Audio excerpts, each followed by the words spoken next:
Hello everyone, आज हम 3 अक्टूबर का करंट अफेयर देखेंगे। तो पहला है इसमें मेडिसिन में वर्ष 2023 का नोबेल पुरस्कार किसे प्रदान किया जाएगा या किसे प्रदान किया गया है। तो यह कैटालिना कोरिको हंगरी की हैं और विशमैन अमेरिका के हैं। इन दोनों लोगों को मिला है। कैटालिना कोरिको हंगरी की, विशमैन अमेरिका के हैं। इनको मेडिसिन का पुरस्कार मिला है।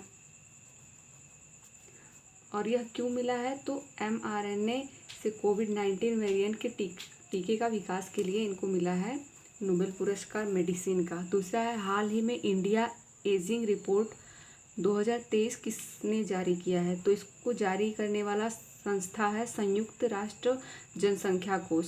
इसकी स्थापना हुई है 1969 में। इसका हेडक्वार्टर न्यूयॉर्क में है। और ग्लोबल जेंडर गैप इंडेक्स को कौन सी संस्था जारी करती है? तो इसको विश्व आर्थिक मंच जारी करती है। वर्ल्ड इकोनॉमिक फोरम इसको जारी करती है, ग्लोबल जेंडर गैप इंडेक्स को। तीसरा क्वेश्चन है, याओगन 3304 जासूसी उपग्रह किसने लॉन्च किया है? तो इसको लॉन्ग मार्च 4C रॉकेट के द्वारा लॉन्च किया गया है। कहाँ से लॉन्च किया गया है? तो चीन के गोबी मरुस्थल से लॉन्च किया गया है। लॉन्ग मार्च 4C रॉकेट से इसको लॉन्च किया गया है याओगन 3304 जासूसी उपग्रह। हाल ही में ICC, BCCI और यूनिसेफ ने CRII-0, तो इसको पढ़ेंगे, क्रायो फॉर गुड पहल कहाँ से लॉन्च हुआ है? इसको लॉन्च करने वाले नरेंद्र मोदी स्टेडियम, जो कि जिसका नाम अभी मोटेरा स्टेडियम था, अहमदाबाद के गुजरात में था। तो यहाँ से इसको लॉन्च किया गया है नरेंद्र मोदी स्टेडियम, जो कि अब इसका नाम नरेंद्र मोदी स्टेडियम हो गया है। तो इसको यहाँ से लॉन्च किया गया है। और इसमें 1000 बच्चों को अभी ऑनलाइन एजुकेशन मॉड्यूल प्रदान किया जाएगा। तो यह एजुकेशन से रिलेटेड है, जिसको कि ICCI, BCCI, यूनिसेफ के द्वारा लॉन्च किया गया है। क्रायो फॉर गुड को प्रतिवर्ष अंतर्राष्ट्रीय कॉफ़ी दिवस कब मनाते हैं? तो यह 1 अक्टूबर को मनाया जाता है। इसकी शुरुआत 1 अक्टूबर 2015 से हुई थी। तो इंटरनेशनल कॉफ़ी ऑर्गेनाइजेशन की स्थापना 1963 में हुआ था। इसका हेडक्वार्टर लंदन में है। इंडिया में सबसे ज़्यादा कॉफ़ी कर्नाटक फिर केरल में होती है। इंडिया में 70% जो कॉफ़ी की वैरायटी है रोबस्टा कॉफ़ी होती है, रोबस्टा कॉफ़ी होती है। और इसका जो 5th वर्ल्ड कॉफ़ी कॉन्फ्रेंस हो रहा है, वर्ल्ड कॉफ़ी कॉन्फ्रेंस, यह बंगलुरु कर्नाटक में हो रहा है। और इसके ब्रांड एम्बेसडर जो हैं वो रोहन बोपन्ना हैं। हाल ही में प्रधानमंत्री नरेंद्र मोदी ने मेहसाणा भटिंडा गुरुदासपुर गैस पाइपलाइन का शुभारंभ कहाँ से किया है? तो मेहसाणा भटिंडा गुरुदासपुर गैस पाइपलाइन का प्रधानमंत्री नरेंद्र मोदी ने शुभारंभ किया है। तो कहाँ से किया है? तो राजस्थान के चित्तौड़गढ़ से लॉन्च किया है इसको। इसकी शुभारंभ हुई है। जन जन अभियान कहाँ से? तो सिरोही से हुआ है जन जन अभियान। राजस्थान से, ये भी राजस्थान के सिरोही से जन जन अभियान। देश का पहला सोलर रूफ साइकिलिंग ट्रैक का उद्घाटन कहाँ पे हुआ है? तो यह हैदराबाद में हुआ है इसका उद्घाटन। साइकिलिंग ट्रैक की छत पर 16,000 और पैनल लगे हुए हैं। 16,000 सौर पैनल लगे हुए हैं, जो कि स्ट्रीट लाइट को बिजली प्रदान करेंगे। इससे 16 मेगावाट की बिजली उत्पन्न होगी। तो यह जो 16,000 सौर पैनल लगे हुए हैं, जिससे कि जो स्ट्रीट लाइट है उसको बिजली प्रदान करेंगे। हाल ही में थिरके स्कूलिल अभियान कहाँ प्रारंभ हुआ है? थिरके स्कूलिल अभियान केरल में प्रारंभ हुआ है। इसका अर्थ है back to school.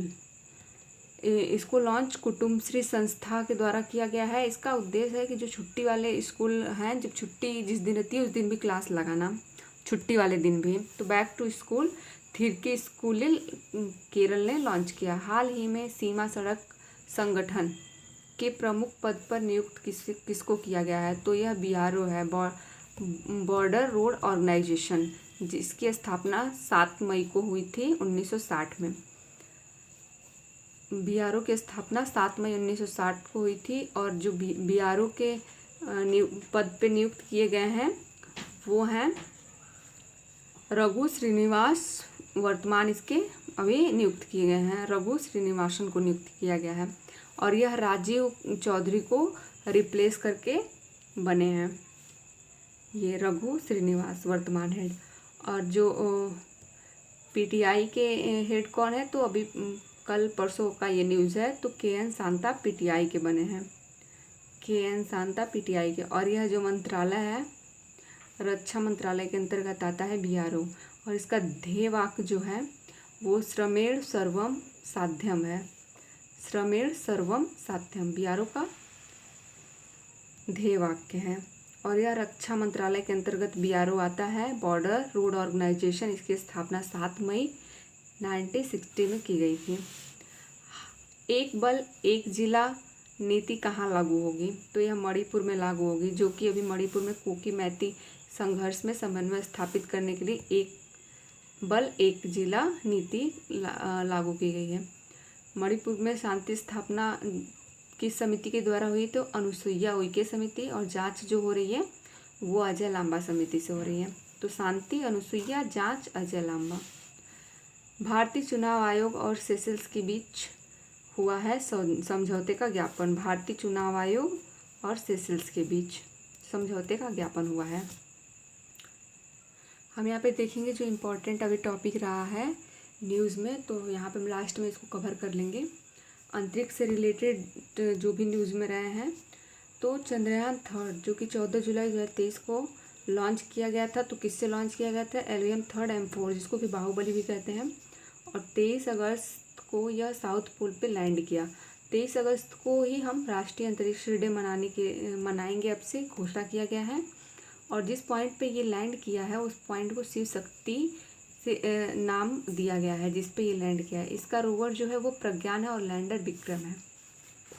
Aditya L1 जो कि PSLV C57 से लॉन्च हुआ है, यह लैंग्रेज बिंदु 1 पे जाएगा, जो कि 15 लाख किलोमीटर दूर है पृथ्वी से, और यहाँ पे पृथ्वी और सूर्य का जो गुरुत्वाकर्षण है वो बराबर हो जाता है।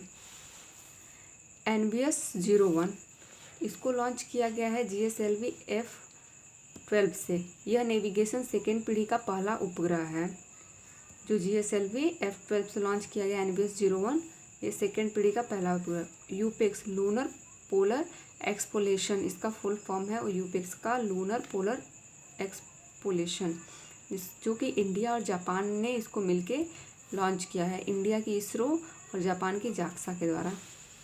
DSSR यह सिंगापुर का उपग्रह है, जिसको कि PSLV C56 के द्वारा लॉन्च किया गया है। DSSR सिंगापुर का उपग्रह है, PSLV 56 के द्वारा लॉन्च किया गया है। SSLV D2 SSLV की यह पहली सफल उड़ान है, जो कि उपग्रह रहे हैं आजादी सेट, EOS 07 जैनुस। तो इतने 3 उपग्रह को लॉन्च किया गया है SSLV D2 के द्वारा, आज़ादी सेट, EOS 07 जैनुस को। लूना 25 लूना यह रूस का रहा है उपग्रह, और इसको जो लॉन्च किया गया था तो ये साउथ पोल पे ये भी लैंड करने वाला था, बट ये चंद्रयान 3 के पहले ही असफल हो गया, एक दिन पहले ये मिशन सक्सेस नहीं हुआ।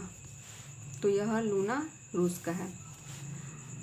PSLV C55 इससे यह जो लॉन्च किया गया है सिंगापुर के, इससे 2 उपग्रह लॉन्च किए गए हैं। टेलीशोम 2 ल्यूमलाइट 4 यह श्रीहरिकोटा से लॉन्च किए गए थे 23 अप्रैल को।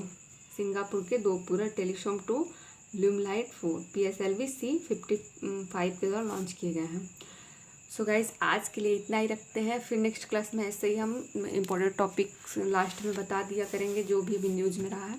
यदि आपको ये सेशन अच्छा लगे तो चैनल को शेयर कीजिए एंड सेशन को लाइक कीजिए, चैनल को सब्सक्राइब कीजिए। Thank you.